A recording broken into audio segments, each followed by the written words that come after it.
Hello, Narnach here. Welcome back to Path of Exile. It is time to run the very first map with my Juggernaut. And I rolled up the Crypt that we found earlier. I 20% qualityed it, and then I rolled a Orb of Chance on it, and it turned out blue. But this is actually looking pretty nice. So, area has increased monster variety and monsters take 27% reduced extra damage from critical strikes. But we get 44% extra quantity, 12% extra rarity. So, I'd say this looks pretty darn good. So, let's activate it. So, another thing that at the end of the last episode, while I was talking about gear, I was also talking a bit about... At some point I talked about my chance to hit, which was 78%. And I mused about maybe using Resolute Technique. Well, I did the math. If you have a 5% chance to crit and a crit does 50% extra damage, you only, on average, you're doing 2.5% extra damage over not ever critting at all. So that's 2.5%. The thing is, I was missing 20% of the time. So I was only hitting 4 out of 5 times. So now if you go from hitting 4 out of 5 times to 5 out of 5 times, you're actually increasing your damage output by a quarter. So yeah, Resolute Technique was a no-brainer for me. So I took out the nodes here, the intelligence and strength nodes that connected me up here. And I moved them over here. I just did some refuddling by just unassigning some branch things to just temporarily free up the points. So in terms of actual skills spent, I haven't changed anything, but we will now always hit with our hits. But we can't crit anymore, which is not an issue because we don't rely on critting anyway. So, without further ado, let's crypt.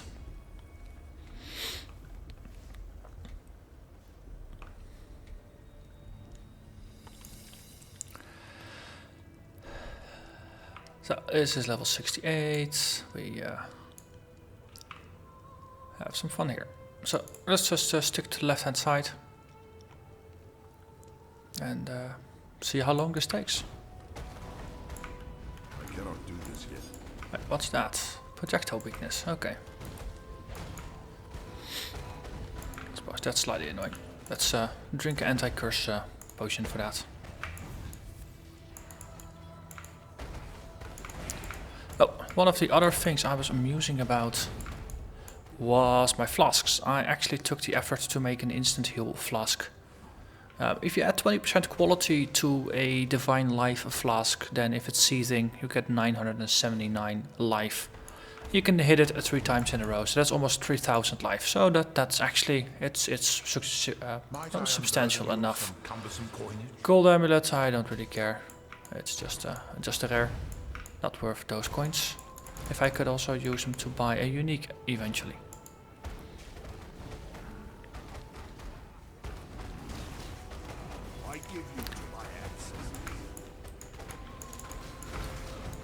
So it would be very lovely if we would find Zana on this map as well. Because then we could actually unlock her, put her in the hideout. And do the mapping from home and also have a daily thing to run. I actually have another map in my stash right now. I discovered that if you hand in both the eyes that you get for killing Calm and the Resso, if you then go speak with Lady Diala in town, you actually get your choice of a rare tier 1 map. So I picked the treasure island for that, or the tropical island.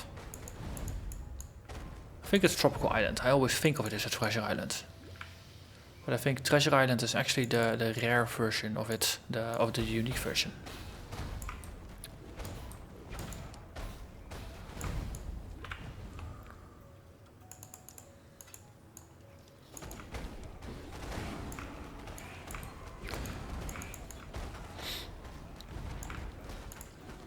That one came rare out of the box, so that could be fun as well to do. Also, it would be nice to find a couple more maps, but I think killing the boss generally gives you a new map. So it should be self-sustaining from that perspective. I'm not sure if it's a guarantee or if it's just a very high likelihood. But we'll see. Celestial Justicar, a 6-link astral plate. That's something I could go for.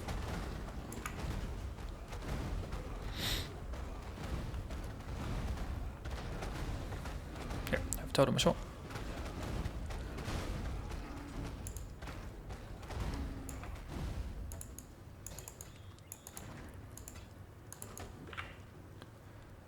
Let's see, we keep just going left.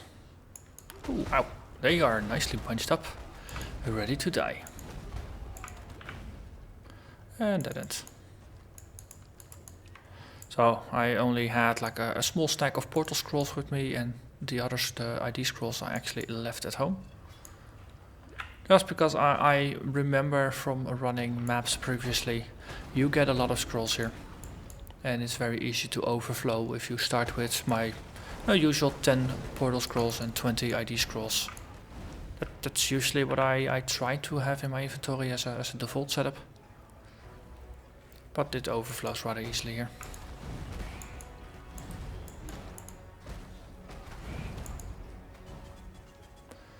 Okay, we still have 45, that's good.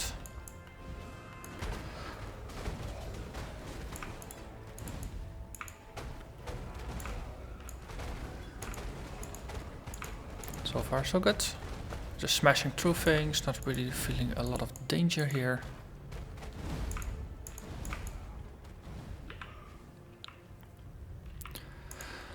Of course, that could lead to a false sense of security, getting overconfident, getting risky, or just playing more risky than I ought to. That's very possible. That is a flaw I've had. Wow, that was a nice one. Doppelganger, Gem Cutter, Mother's Parting Gift, the Lover, the Risk, Reign of Chaos and Reign of Chaos. I like Reign of Chaos. But as I was saying, if things are too easy, or basically if I'm too overpowered for where I'm playing, I always get more prone to take risks, less cautious, and I start rushing, and it has cost me many characters in the past. In Diablo 2, Diablo 3, I don't think I've actually lost a lot of characters due to that, because I haven't really lost a lot of characters in Diablo 3 period. Grotto map, good.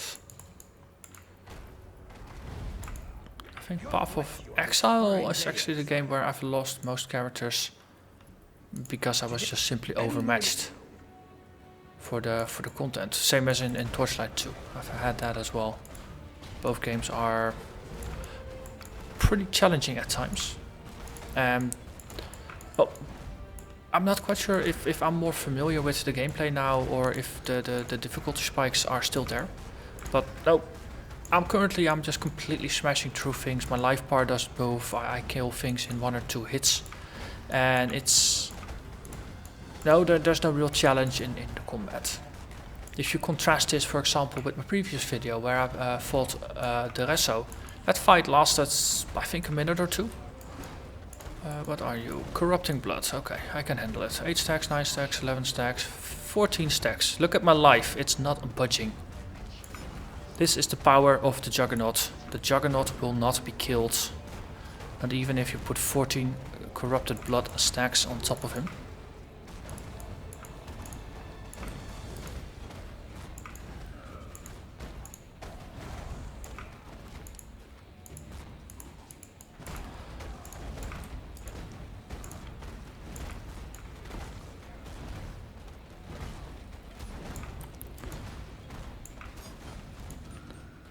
Yeah, games like this, if you're playing it on hardcore, it's very, very useful to be familiar with the difficulty curve, know where the spikes are. Also, if you found Elrion here, chances are going to be very, very slim that we'll actually find Zana here, so that's unfortunate. Pagan Bishop of Agony. Okay, let's drink a Amethyst Flask that also has Curse Immunity on it. Just to get rid of the vulnerability that we were putting on me, or the projectile weakness. Allies deal substantial extra physical damage. Well, I didn't notice. Cannot carry this. Superior eternal mana. Let's see, what's the slash remaining? More than 50. That's good. That means there is more murdering to be done. But let's take our first town stop and stash some of our findings. Or rather, let's just sell some of our findings. Actually, I need to do some IDing and stuff. You know what? I've got the box for sorting. Yes. Let's use our sorting box. All the things. At least they're safe now. Okay. And then we go back to Act 3, Eternal Laboratory. Map device, a second portal. I mean, there's no sense in spending too much time selling things and stuff like that. Not while you're running maps. You just want to go put stuff in the box. And then, when you take a break, if you're making some tea or stretching your legs or whatever, yeah, it's a good time to do a little bit of selling. Maybe do some crafting, and then go back in and just run some more maps. Earthquake, yep, we keep boosting it. So, pushing 4000 TPS. That's not even with the totem up. With the totem we're 47. If we got the Blood Rage, gonna go over 5000. Cannot do this yet. Still want to push it over 9000 for obvious reasons.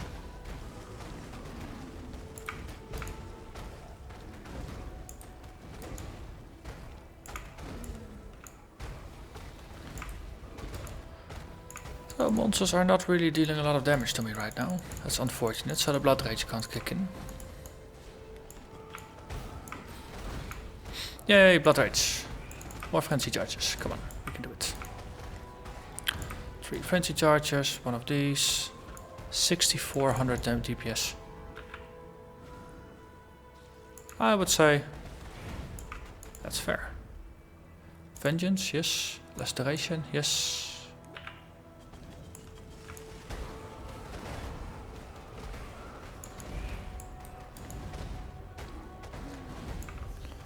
Slash remaining, more than 50, that's good.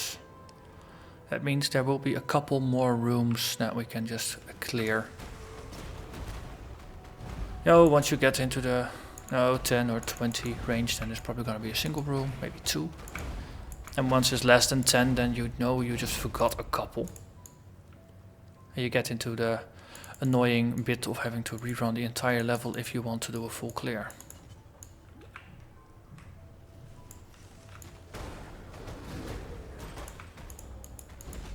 What's this? Enduring Cry.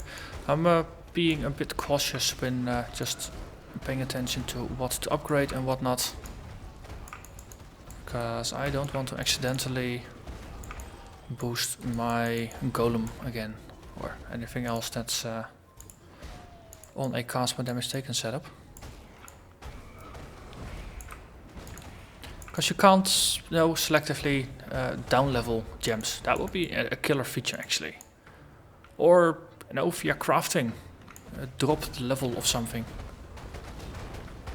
You could always Val Orb something, then have a random chance of dropping the level, but it might as well raise the level, or might as well reset the level, so that's not a very good way to control it.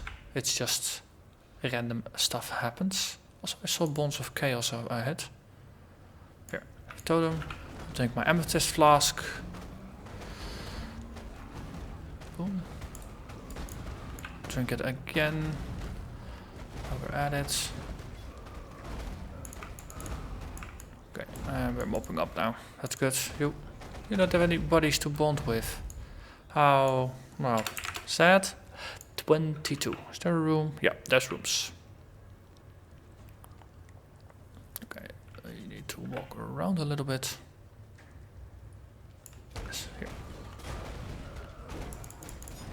Channel map, that's a tier 2. Nice, it dropped off of a blue.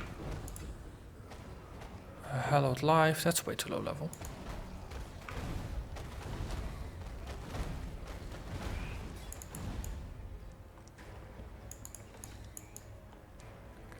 Boom. Yes.